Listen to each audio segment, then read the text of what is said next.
रात का है प्रात निश्चित, अस्त का है उदय, कब किसी का एक जैसा रहा है समय। लेकिन कुछ लोग ऐसे हैं जो कालखंड से परे अपना प्रस्तुतिकरण देते हैं, जो हार और जीत में भयभीत नहीं होते। और कई बार तो ऐसा होता है कि हार उनके आसपास नहीं फटकती है। सार्वजनिक जीवन में जो इतने लोकप्रिय हैं, जिन्हें देश की राजनीति में, प्रदेश की राजनीति में, स्थानीय राजनीति में बहुत स्नेह मिला, मैं आज ऐसे व्यक्तित्व से रूबरू हो रहा हूँ। राव उदय प्रताप सिंह जी, जो मध्य प्रदेश के परिवहन मंत्री हैं, स्कूल शिक्षा मंत्री हैं, हमारे साथ चर्चा में हैं। सर, आपका बहुत बहुत स्वागत है। Thank you. जब से पॉलिटिक्स की शुरुआत की, विजय पथ पर निरंतर अग्रसर हैं। क्या फॉर्मूला क्या है सर? नहीं, मुझे लगता है फार्मूला जैसी चीज़ सार्वजनिक जीवन में नहीं होती। सार्वजनिक जीवन में तो आपकी जो जीवन शैली है, या यूँ कहें कि आपके काम करने का तरीका, आपके जीवन जीने का तरीका, लोगों, अगर आप चुनावी राजनीति में हैं तो लोगों का जो एक्सपेक्टेशन है, आपका लोगों के प्रति कमिटमेंट है, ये कई चीज़ें जब इकट्ठी होती हैं तब वो परिणाम को प्रभावित करती हैं। हम लोग, चूँकि मैं मतलब शुरुआत के दिनों से मैं मॉडल स्कूल जबलपुर में था, तब भी हॉस्टल में था, वहाँ प्रेसिडेंट बन गया। फिर हम सागर यूनिवर्सिटी में आए तो अपने कॉलेज का वहाँ प्रेसिडेंट रहा मैं। फिर बहुत जीवन के बहुत शुरुआती दौर में 93 में पंचायत राज, जो एक हमारा 73rd अमेंडमेंट, कॉन्स्टिट्यूशन अमेंडमेंट आया इस देश में, उसमें इलेक्शंस हुए तो बड़े अधिकारों के साथ में चुनाव हुए। उस समय शुरुआती दौर में मैं बहुत छोटी उम्र में जनपद का चेयरमैन बना। तो ये सिलसिला चलता रहा। बाद में फिर विधायक बन गए, फिर सांसद बन गए, 15 साल दिल्ली रहे। फिर माननीय प्रधानमंत्री जी का नेतृत्व का, शीर्ष नेतृत्व का निर्देश हुआ तो फिर प्रदेश में आ गए, फिर विधायक बन गए। फिर चलता रहता। मुझे लगता है कि आपको, मैं हमेशा एक बात को कहता हूँ कि आप जैसे हैं, आपके दिल के अंदर जो भाव हैं, वो दोनों का एक समन्वय, सामंजस्य होना चाहिए। इसमें जहाँ नकलीपन कुछ आया और वो आपकी अवनति का कारण बना, आप जैसे हो वैसे रहो। लोग सहजता को, ईमानदारी को, उनके प्रति किए गए परिश्रम को बहुत ध्यान देते हैं, और उसकी अपनी एक प्रामाणिकता है। बिल्कुल ठीक कहा। अच्छा सर, जैसे सामान्यतः जब हम राजनीति के जानकारों से बात करते हैं तो वो कहते हैं कि जो नगरीय निकाय के चुनाव हैं या जनपद पंचायत के चुनाव हैं, उनकी अपनी एक शैली होती है, उनके अपने मुद्दे होते हैं। अगर आप विधानसभा की बात करें तो उनकी अपनी शैली, अपने मुद्दे होते हैं। अगर आप लोकसभा की बात करें तो उनकी अपनी शैली, अपने मुद्दे होते हैं। आप तो उन तीनों शैलियों में महारत हासिल, तीनों बाधाओं को पार करके, मतलब हर प्रकार की पॉलिटिक्स में रहे हैं, तो ऐसी कौन सी शैली है जो तीनों जगह फिट हो जाती है? मैं फिर कहूँगा आपकी मतलब वैचारिक रूप से आपकी प्रामाणिकता, मतलब आपको किसी भी किस्म, लोगों को, आप लोगों का आशीर्वाद बेवकूफ़ बना के नहीं ले सकते। एक बार ले सकते हो, बार बार नहीं ले सकते। आपको एफर्ट तो डालने पड़ेंगे। आपको मतलब जो लोगों की अपेक्षाएं हैं या जिन मुद्दों पर आप गए हो, जैसे हम लोगों का था कि सार्वजनिक जीवन में काम करना है। अब सार्वजनिक जीवन में काम करना है तो आप घर से तो कर नहीं सकते, आप तो किसी दल के साथ आपको जाना पड़ेगा। और किसी दल के साथ आप जाओगे, जब तक आप इलेक्टोरल पॉलिटिक्स में किसी पद पे नहीं आओगे तब तक लोगों के बीच में काम नहीं कर सकते, तो आपको इलेक्शन लड़ना पड़ेगा।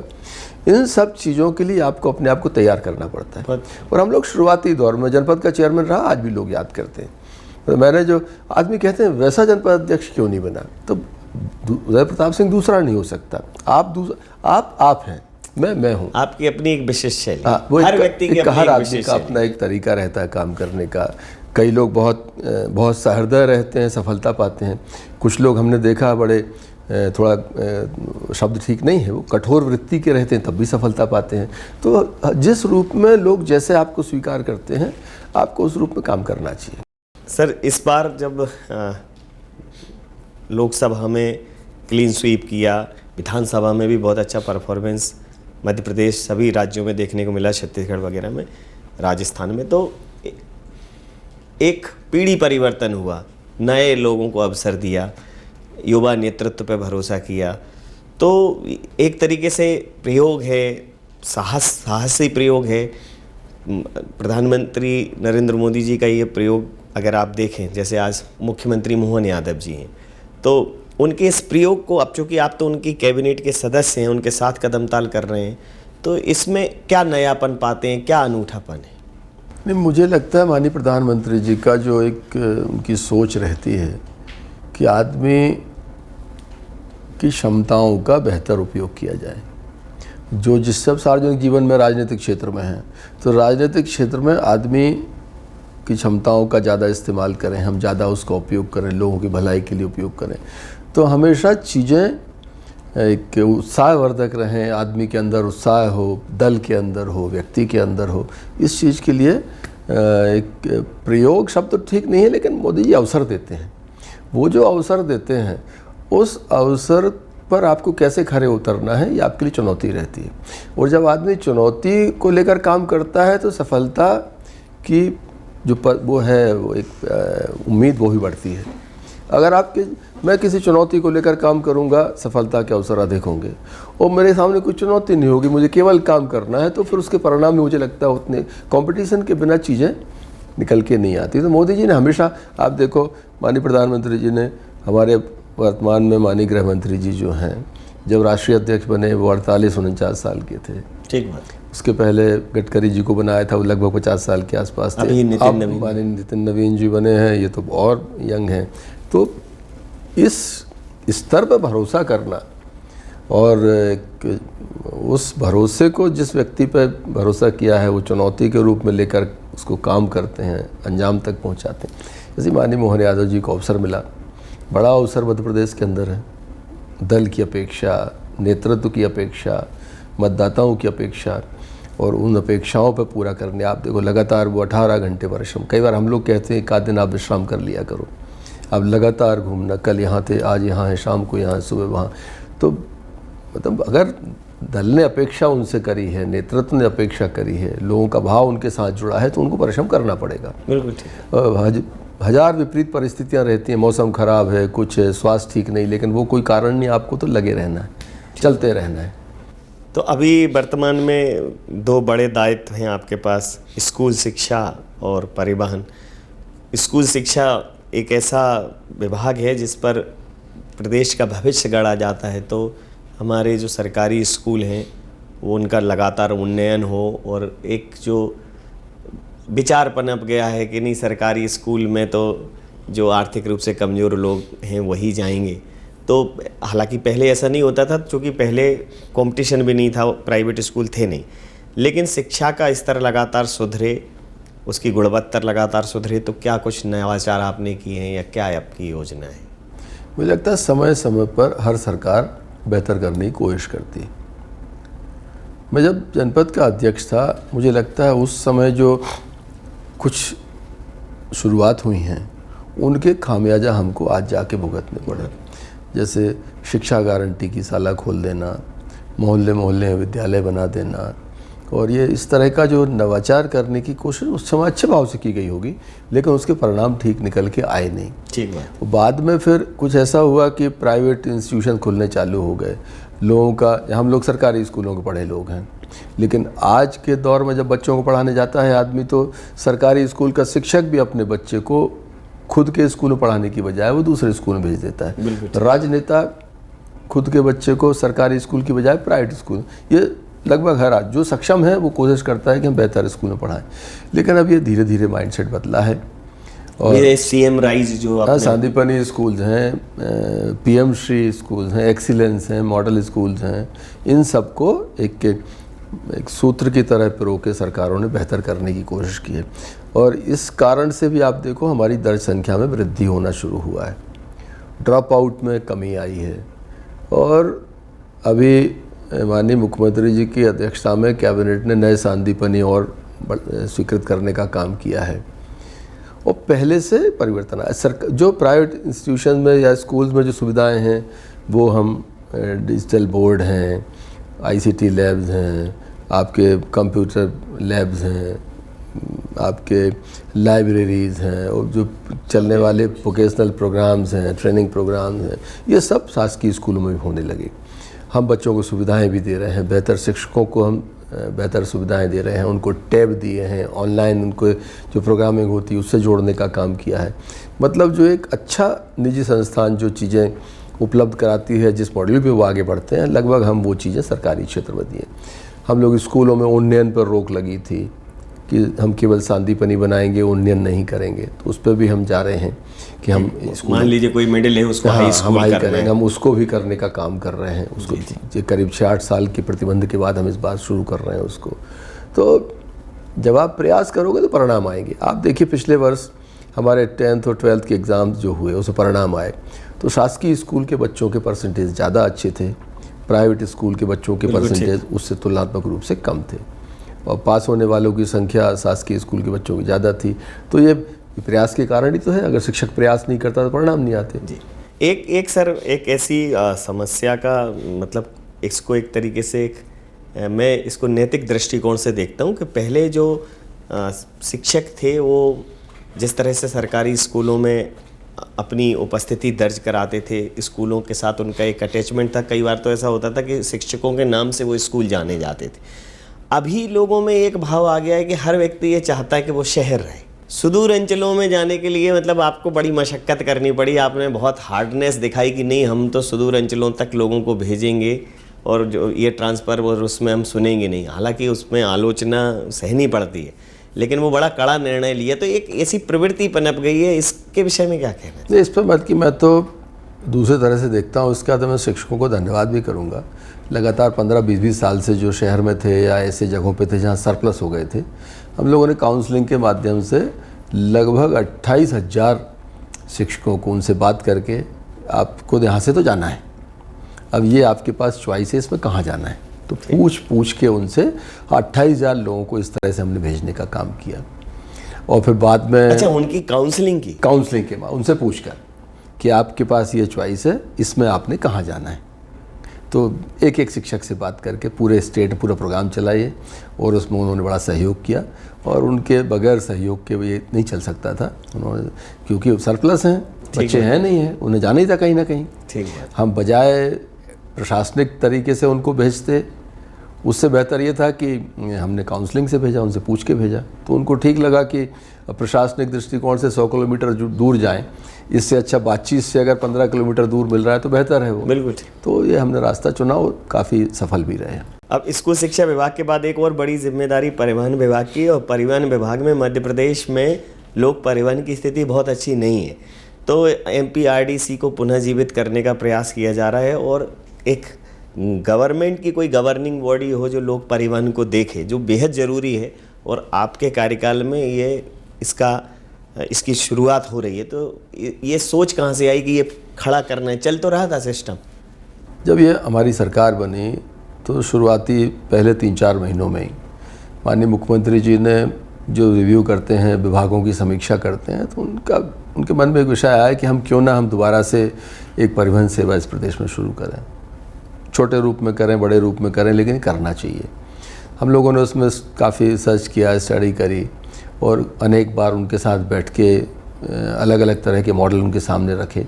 अंत में तय हुआ कि एक कंपनी फॉर्म करें प्रदेश में, और जो अभी शहरी क्षेत्रों में कंपनीज अलग अलग हैं, इंदौर, भोपाल में, ग्वालियर, उनको उसमें मर्ज करें, और एक स्टेट लेवल की एक कंपनी बना के और मध्य प्रदेश में मुख्यमंत्री सुगम परिवहन सेवा ये चालू करते हैं।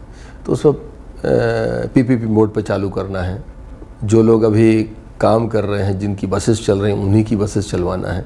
मॉनिटर सरकार करेगी, रूट तय हो जाएंगे। अनावश्यक जो भागम भाग, कंपटीशन, एक दूसरे को आगे पीछे करने की चुनौती, उस सबसे मुक्ति मिलेगी, और पारदर्शी व्यवस्था रहेगी, सुरक्षित व्यवस्था रहेगी। शासन के नियंत्रण में प्राइवेट व्यक्ति की गाड़ियाँ चलेंगी। तो इस तरह के अकाउंटेबिलिटी तय हो। हाँ, वो किया, तो उस पर हम लोग आगे बढ़ रहे हैं। बीच में कुछ एक मैं कहूँगा कि जानकारी के अभाव में एक बात आई कि साहब ये हमारे अधिकारों का हनन है, ये है। हमने कहा अभी 14,000 बस चल रही मध्य प्रदेश में ऑन रिकॉर्ड। अब जो अंदर खाते चलती हैं, कई बार जब्त होती है बगैर परमिट की मिली, कोई इस तरह की, उनको छोड़कर हमारे जो रूट बन रहे हैं वो 16,000 बन रहे हैं। तो अभी जो चल रहे हैं उनसे 2,000 ज़्यादा चाहिए हमें। ठीक है, आपकी 14,000 बस तो लगेंगी, 2,000 और चाहिए, तो आपके हितों का नुकसान कहाँ हुआ। बस ये है कि सारी चीज़ें ट्रांसपेरेंट हो जाएंगी, पारदर्शी हो जाएंगी। 10 रुपये अगर आप अभी कमाते हो तो अभी कितनी टिकट काटी कंडक्टर ने, नहीं काटी, मालिक को कितना मिला नहीं मिला, वो एक अलग तरह की व्यवस्था। उसमें सारी चीज़ें ऑनलाइन दिखेंगी, कंडक्टर कौन है, ड्राइवर कौन है, ओनर कौन है, सरकार के, मतलब आपकी, मतलब एक कहना चाहिए बड़ा पारदर्शी तरीके से एक व्यवस्था है और उसमें सहयोग को पूरी दुनिया में है। ठीक है। आज आप दूसरे राज्यों में सर्विसेज चल रही हैं हमारी, कि मध्य प्रदेश में भर नहीं है, हम इसको शासकीय स्तर पर भी कर सकते थे। सरकार बड़ा प्रोग्राम, इस राज्य में हम बड़े बड़े प्रोग्राम चला रहे हैं और ये भी कर सकते थे, लेकिन अनावश्यक हम प्राइवेट सेक्टर को क्रश नहीं करना चाह रहे थे। हमारा ये था कि उन्हीं लोगों के माध्यम से चलें, सरकार केवल इसमें एक मॉनिटरिंग एजेंसी रहे, उन लोगों को सुविधा मिले। तो है कुछ आपस की मिसअंडरस्टैंडिंग्स हैं, कुछ हम लोग, चुनौती तो है सार्वजनिक क्षेत्र में काम करने की। उन चीज़ों को माननीय मुख्यमंत्री जी ने कहा है कि स्टेक होल्डर्स के साथ बैठ के उनकी जो उनके मन में शंकाएं हैं उनको दूर करने का काम करें इसको, और हम करेंगे इसको। ये सेवा लोगों को सुविधा देना है, ये सरकार का कमिटमेंट है, माननीय मुख्यमंत्री जी का कमिटमेंट, उसको करेंगे। जी। अब विभागों से इतर सर कुछ लोग होते हैं जिनकी मतलब जिनका व्यक्तित्व ही उनको थोड़ा सा एक रॉयल फील देता है, जैसे राव उदय प्रताप, ये राव राव साहब, मतलब हम लोग सुनते थे राव साहब, मतलब एक व्यक्तित्व, एक प्रभावशाली व्यक्तित्व। तो ये टाइटल कैसे मिला सर? नहीं, ये तो परंपरागत रूप से फोर फादर्स को उस समय ये इस देश में शासक हुआ करते थे, बड़े शासक, छोटे शासक, ग्रामीण स्तर पर, तो उस तरह के उन्होंने कहा ये यहाँ के जागीरदार हैं, तो वो इस तरह से टाइटल दे देते। मैं संयोग से मैं अपने नाम के आगे नहीं रहा, ऑफिशियली आप देखेंगे मैं केवल उदय प्रताप सिंह लिखता हूँ, मैं लगाता लेकिन जनता तो लेकिन अब लोग जानते हैं, इसलिए उन्होंने कहा, वो अपने आप हमको, हम कहीं कार्यक्रम में जाते हैं तो वो कहते हैं अब आपको संबोधित करने आएंगे राव, हमारा मन नहीं रहता है कि आप ये बोलो, लेकिन वो चलता है। अब उस चीज़ को आप अपने, कहना चाहिए जो एक पृष्ठभूमि है उसको आप अपने हाथ में नहीं होता, लेकिन आपने उस शाही अंदाज को लोकशाही में डाल दिया। उस लोगों का कृपा है। और मैं तो हमेशा कहता हूँ कि प्रजातंत्र में जनता ही भगवान है। चूँकि आप तो मोदी जी के साथ एक लंबे टर्म तक काम कर चुके हैं, 3 टर्म में रहे हैं उनके साथ, तो जो राहुल गांधी जी अभी चिल्ला रहे हैं, कह रहे हैं, राहुल गांधी जी कह रहे हैं कि प्रधानमंत्री जी कॉम्प्रोमाइज्ड हैं, प्रधानमंत्री जी सरेंडर हैं, ये ऐसे वो स्टेटमेंट पब्लिकली हैं उनके, क्या कहें? कि ना प्रधानमंत्री जी, एक्चुअली राहुल जी को मैं कभी रिएक्ट नहीं करता, मैं बहुत नज़दीक से उनको देखा है, उनके साथ बैठा हूँ, उठा हूँ, उनको पार्लियामेंट के अंदर भी देखा है, हम लोगों ने सभाओं में भी सुनते हैं अपन उनको, मैं बहुत उनको गंभीरता से कभी लेता नहीं हूँ। मैं, सार्वजनिक जीवन एक बड़ी चुनौती है और उन्होंने कभी चुनौती को स्वीकार नहीं किया। चैलेंजेस इस देश में रहे हैं, अगर उन चैलेंजेस को उन्होंने फेस किया होता तो जो राहुल गांधी आज हैं वो नहीं होते, एक अलग राहुल गांधी होता। प्राइम मिनिस्टर साहब राहुल गांधी को समझना चाहिए उनको कि प्रधानमंत्री जी ने, आप UPA 2 का 2014 के पहले का भारत, 2014 के बाद का भारत, उनने कभी कल्पना करी थी कि हिंदुस्तान का जहाज़ तिरंगा लगा के जाएगा, उस गैस के जहाज़ को कोई रोक नहीं सकता। यूक्रेन में हमारे बच्चे बस में बैठ के जाएंगे और तिरंगा लगा होगा तो युद्ध बंद हो जाएगा, उनको क्लियर स्पेस मिलेगा। ये सब चीज़ें हैं, ये राहुल जी के कहने से प्रधानमंत्री जी का ऑरा कम नहीं हो सकता। प्रधानमंत्री जी की अपनी कार्य करने की शैली है और उन्होंने जिस निचले स्तर पर लोगों के मतलब जज्बातों को छुआ है, उनके उसको उन्होंने निचले स्तर पर लोगों को मदद करने का काम किया है। और हाईएस्ट लेवल पर आप देखो किस दुनिया के किसी जो शासक आता है, लोग पहले हाथ मिला के एक फॉर्मल सा हो रहता था, मोदी जी बाहें फैलाते हैं तो एक दुनिया का शासक बताओ जो बाहें फैला के उनके गले नहीं लगता हो। ये एक बड़ी ताकत है उनकी, प्रधानमंत्री जी की।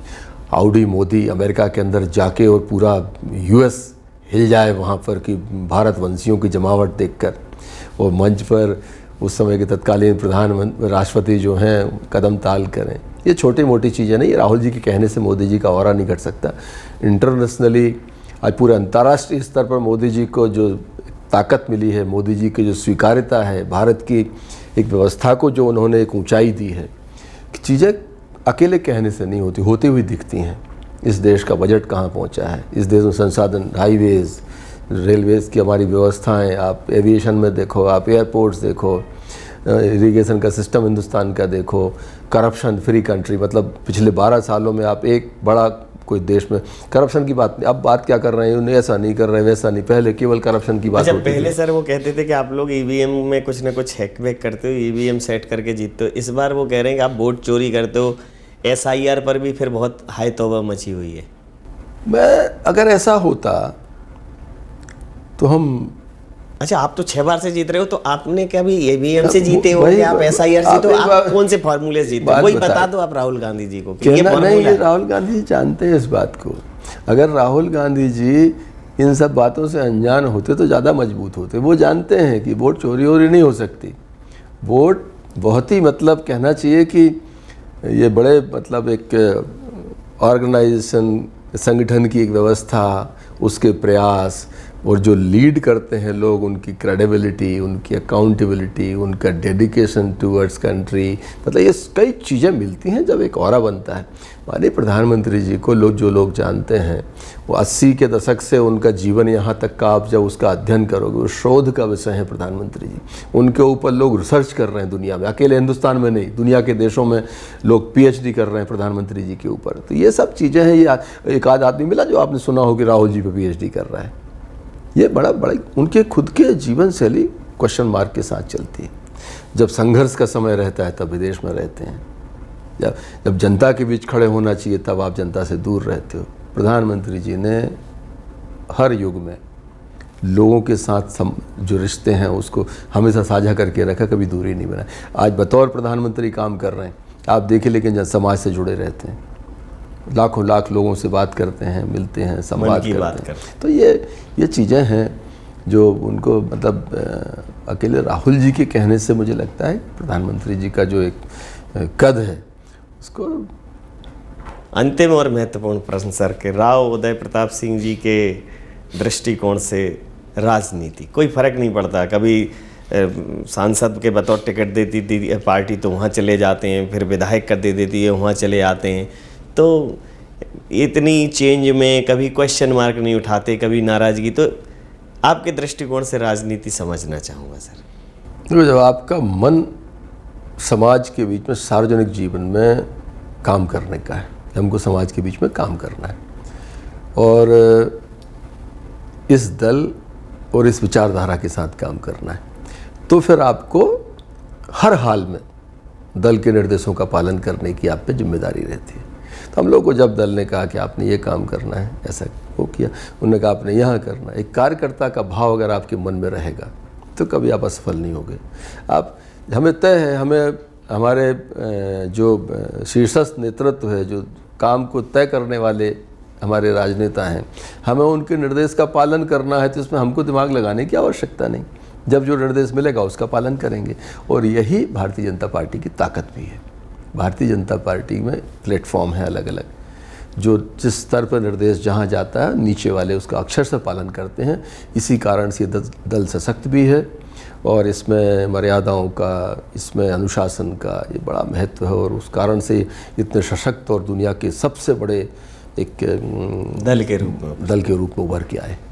तो हम आदमी हैं, दुआ कीजिए, और हम आदमी रहें इसके लिए भी दुआ कीजिए। सिर्फ होने से कुछ नहीं होगा, जहाँ हो वहीं अपना हक अदा कीजिए और सीखना है तो जुगनू से सीखो, रोशनी हो ना हो जला कीजिए। तो कुछ इसी अंदाज में राजनीतिक जीवन चल रहा है और अभी तक ये यात्रा अनवरत विजय यात्रा जारी है और आगे भी इसी तरह जारी रहे, ऐसी हमारी शुभकामनाएं। सर, तमाम पहलुओं पर आपसे बात करके बहुत आनंद हुआ। बहुत अच्छा, थैंक यू।